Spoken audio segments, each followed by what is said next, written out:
Listen, this is something I never thought I'd have to ask, but can we talk about you coming back from the dead?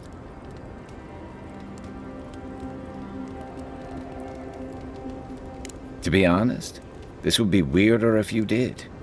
All I know is that you were very dead for a while. By the time I got you to Liviana's, I don't think you had a pulse. You certainly weren't breathing. You must have spent 20 minutes as a corpse on one of her cots before you just came back.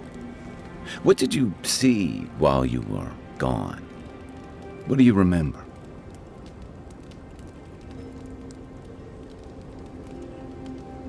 The beyond. That's the realm of the gods, of souls.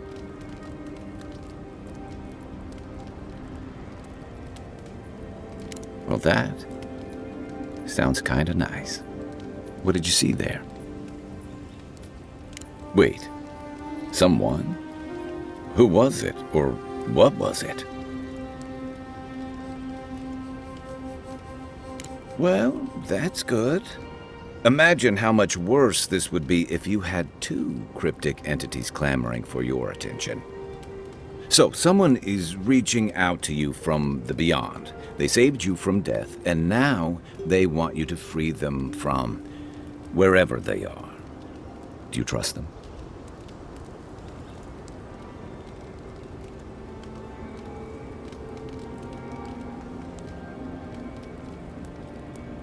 Even if you wanted to leave them there, I get the feeling they're not going to leave you alone.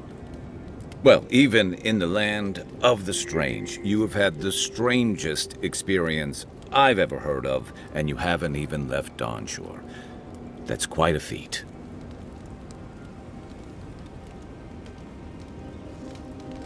There's still time.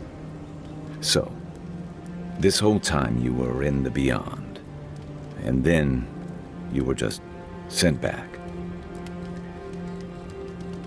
Do you think there's a way to bring people back from the dead?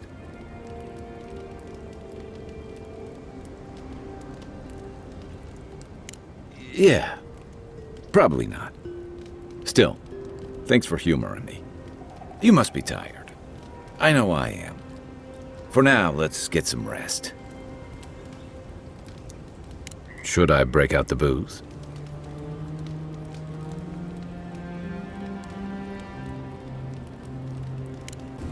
Not everyone warrants an assassination attempt, you know. You should be flattered. I'd say he can learn a thing or two from you. But I think you had him at a loss when you let him go. Me too, for that matter. Don't get me wrong, I'm impressed. Not many in your position would have let him walk away. Alright, Haas. Catch you later. You have a good night. I appreciate you. Much love back at you. Take it easy. I'll catch you around when you're on. I know I haven't been dropping in much. Got the JOB, which I'm happy about, so I can't drop in as much as I used to on many channels. But I try when I can.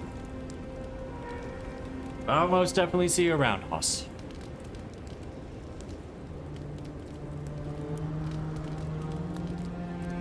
I think the Living Lands has a way of wringing the tenderness out of those who survive it. Even though most of us come here looking for a second chance, it's rare that we offer one. Why'd you do it?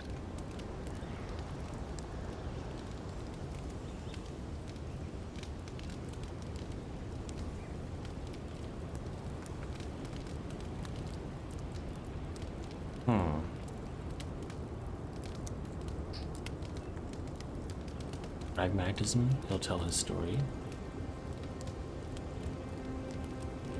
Yeah. I can see why your Emperor relies on your resourcefulness. I'm afraid we haven't seen the last of this conflict, though.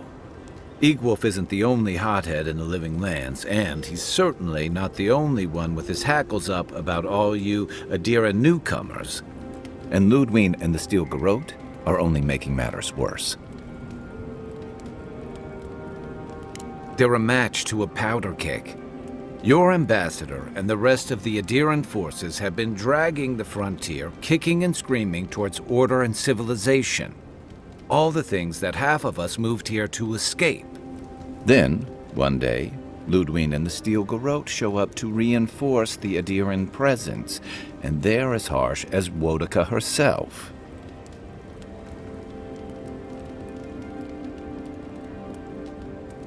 Mine too. I understand discipline, but you've got to know when to give. Judging from that meeting, Ambassador Hilgard and Ludwig don't see eye to eye.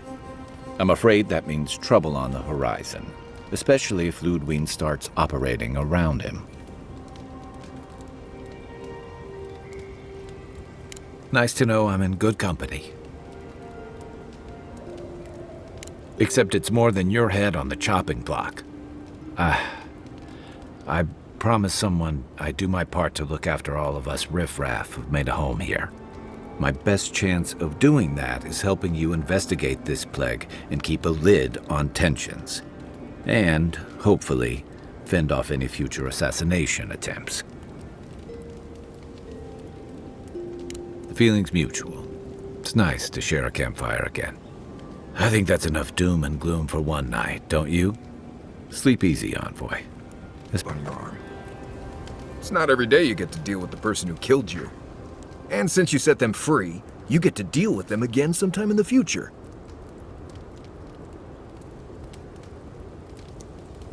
What part? The part where you set free an assassin who succeeded at killing you once already? Right, must be that part. Anyway, it doesn't matter what I think. You found the assassin, and you're still alive, which means well done, Marius. Now you're looking towards Emerald Stair. Whole other kind of deadly out there. Forests, sure, but wild. The people of Fior Messiverno tamed what they could and give a safe birth to the rest. But past that is the strange stuff. Ruins, spirits, and other things that you should steer clear of. Considered it, sure.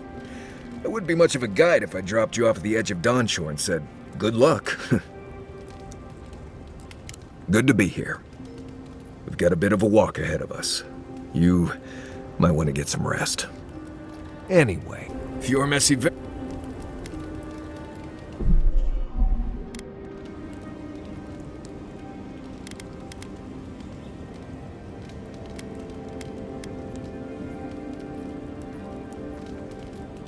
They're not just thick, they're nigh impenetrable. And there's a distinct feeling that they want you dead. Nothing we can't get through, but you'll be glad you brought me along.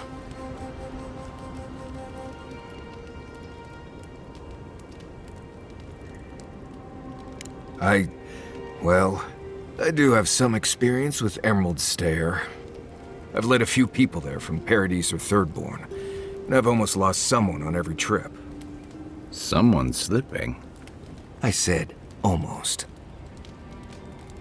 Just glad I can help. Right, changing the subject. The wood echoes, strangled suffering. We knew this creature. The Andra hums beneath the moon. The bear, the rot in the heart. Did its beauty sing to you?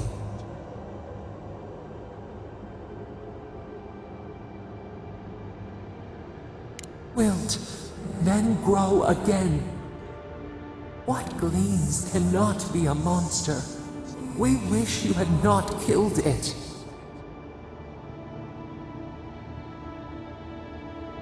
Cull the sickness, clear the rot. Kill one to save the other. Still. Violets and the stars. We wish for both. Must all we love turn to ash? Can we not save it?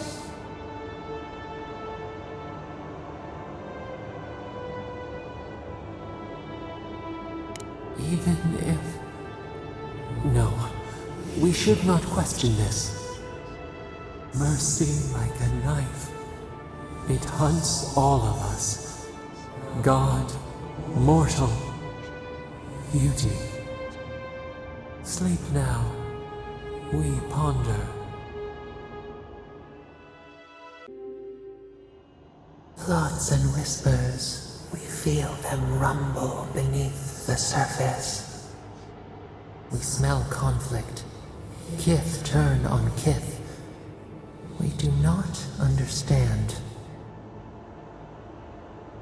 They come on foreign ships, exiles grafted from other trees.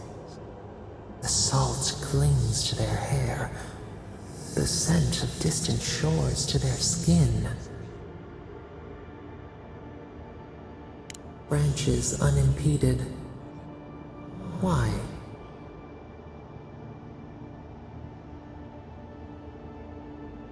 The rule of the wild, one day to the next. But the ground stirs, new roots seek to grow taller than the old. They bring banners, arrows, swords. What do they seek from us?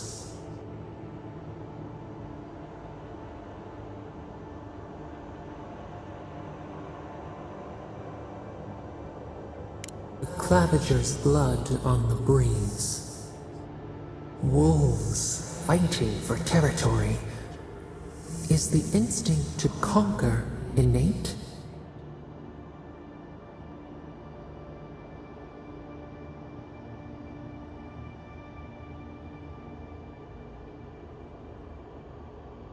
The tiger builds his den beside the lions.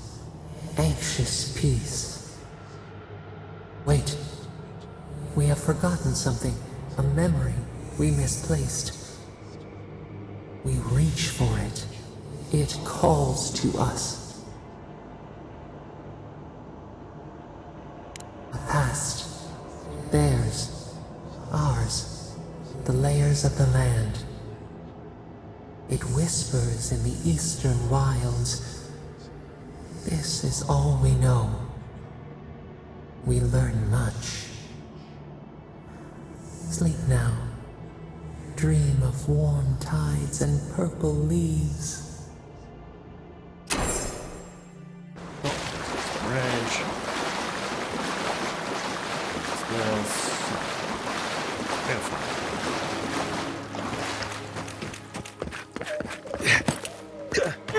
There it is. We already have this in camera. Huh?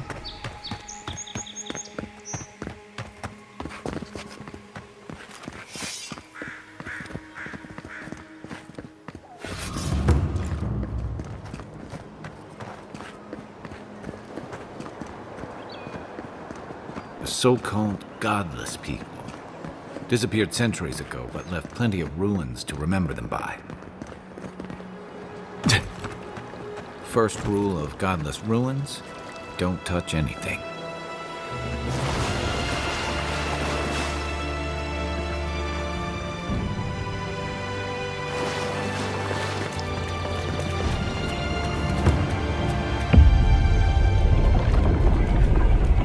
We have been here before.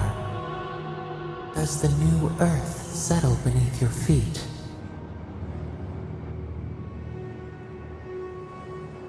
They flee the roar of thunder. It shakes the birds out of the trees. Even now, they smell fear. Now our memory is a wound, reopened. For generations, the Akita wandered the land, seeds in the wind. A storm had tossed them to our shores. They were branches without roots. Then you, Ishamal, were born with our face. Our flowers bloomed in your hair. Your people saw a sign of greatness. You were chosen, deserving. They would demand that you earn it. The elders trained you not as a child, but as a paragon. They expected everything. They forgave nothing. The responsibility was like a stone. Help us remember, Kishimo. How did you bear the weight?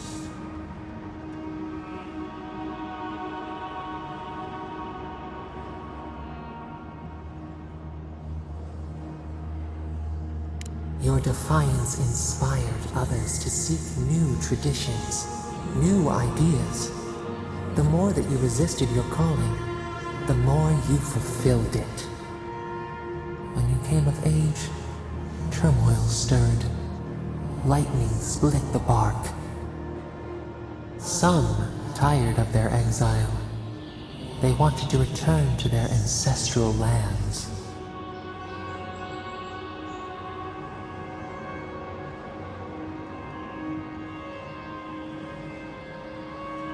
They were born here. They could not even name what they had left behind. A bud opened. A comet streaked across the sky. You had a vision. You dreamed of a city where the sea swept into the wood, a place to flourish, to gather, more than a settlement, a home. What did you envision in your fitful sleep, Kishimo?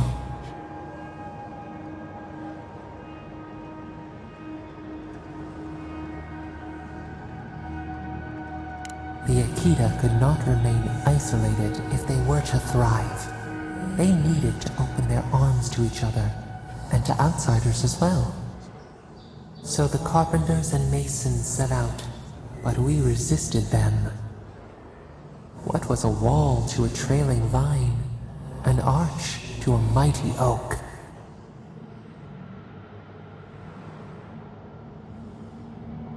The Akita's fate hung by spider silk. You knew you must adapt. Months became years, and the people stood in awe of what they built. It eclipsed the lands of their ancestors. Its spires challenged the clouds. How did you feel as you gazed upon your masterwork?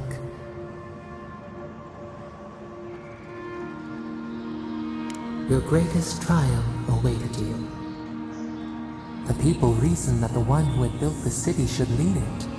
A chorus of their voices joined in one. Another wait. Some claimed that this was the destiny your birth foretold. Tell us, Kishimo, how did you lead?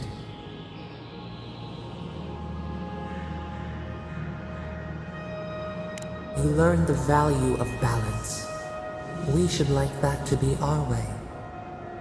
To their surprise, the people admired you. You upheld the old ways, but questioned them when they no longer served the greater good. So your reign passed, a year into an age. The seas rose and fell until one day, nothing. Silence.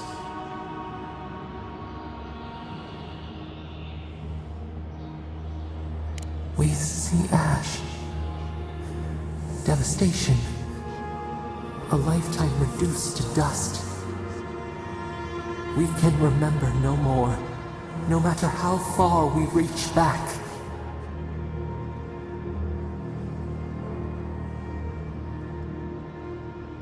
It is fruitless, a void, a tremor in the Adra.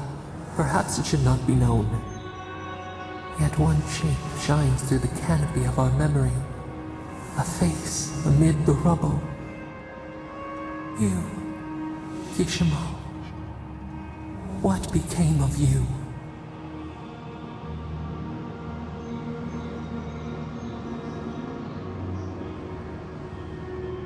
They wept with joy as they extracted you. A long night lay before them, but the leader they loved remained.